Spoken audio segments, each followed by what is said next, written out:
আসসালামু আলাইকুম রহমতুল্লাহ।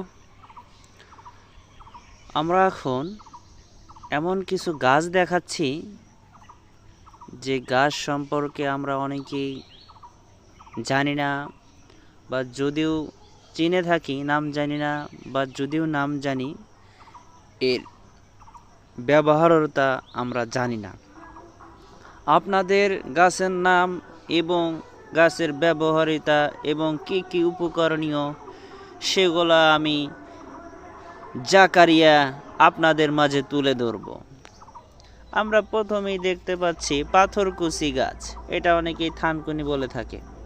তো এই পাথার অনেক উপকারিতা রয়েছে। প্রথম উপকারিতা, যাদের খুসখুসি, কাশি, ঠান্ডা, অ্যাজমা, হাঁপানি ইত্যাদি যত রকমের রোগ আছে, এই পাথরকুচির পাতা সুন্দর করে চিবিয়ে খেলে ইনশাল্লাহ রোগ নির্মূল হবে।